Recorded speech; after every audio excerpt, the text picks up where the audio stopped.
Hey guys, Brian and Jeff with WorkshopAddict.com, and we've been shopping a lot of Summit Racing's sales lately, and we're outfitting our trailer for when we take the side-by-sides out and I break shit. You don't always break shit, but it's nice to have the stuff in the trailer. We're not having to go to the toolbox and load the trailer every time we go riding. It's just going to stay in there this time. And when I break stuff, we'll get it out and fix it, because that's the way it usually goes. So we didn't want something that's overly expensive, but we want good quality tools, and that's our goal in this. And we found some of the Summit Racing branded torque wrenches and thought, let's give it a try. It looked like a nice torque wrench online, and once we got it, we found out it's actually an ATD. Which ATD's been around for a long time. Since 1977, per their website, which I was surprised. And while this model doesn't look like it's made in the USA, they do make a lot of USA-made tools, which I think is great.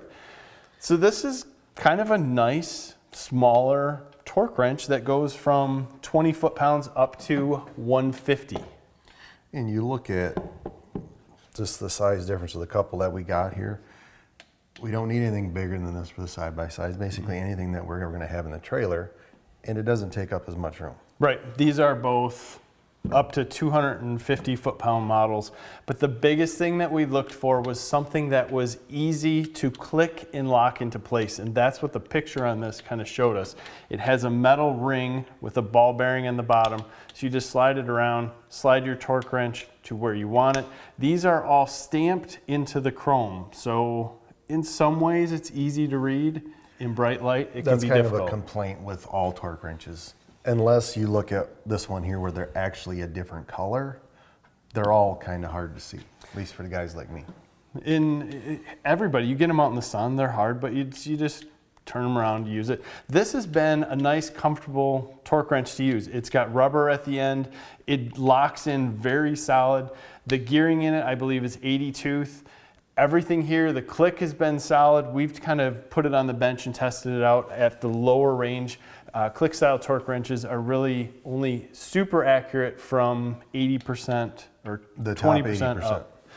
This one is plus or minus 3%, and the card that came with it, this was within a pound every way, every time they tried it. 30, 90, and 150. Yeah, nice little torque wrench. If you're looking for something like this, I would highly suggest this, or drop over to I want to say ADT because of the ADT commercials that I see all the time, but drop over to ATD.com or ATD Tools, whatever it is, and check it out. It's actually model number 12503 if you wanted to look it up on their site. We'll put a link to Summit Racing in the bottom. One of the things that we want to warn you about if you're looking at torque wrenches is how they lock up. I don't know if we need to warn them about it. It's more their preference. I personally do not like this style that you tighten a set screw on the bottom to lock your calibration. I'd rather have a positive stop like one of these have.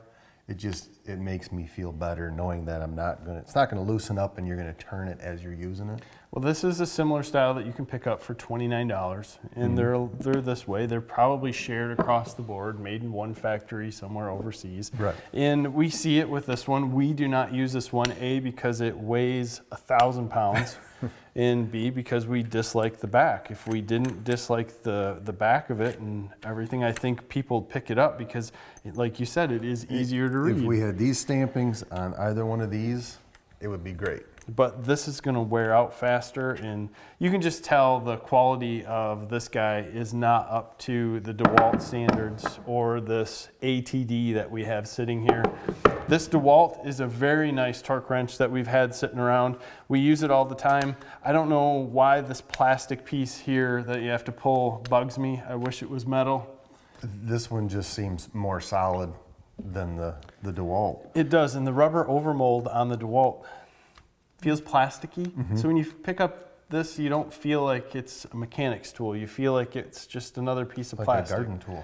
Yeah, it's where weird. This has got a nice feel, a nice finish all around. I think if it was in my box, I would go to this one before any other ones. I agree, it's the right size. So another pleasant surprise from buying a Summit branded or Summit Racing labeled tool from their website. So we appreciate that. Hopefully you guys like some of the tools we're looking at from Summit. I think they're kind of cool. They've been great deals, and we've been saving a lot of money with their sales that they have going on. Again, we'll put a link in the description to some of this. Guys, tell us what you use for torque wrenches. Where are you guys picking them up at? What's the size that you're using?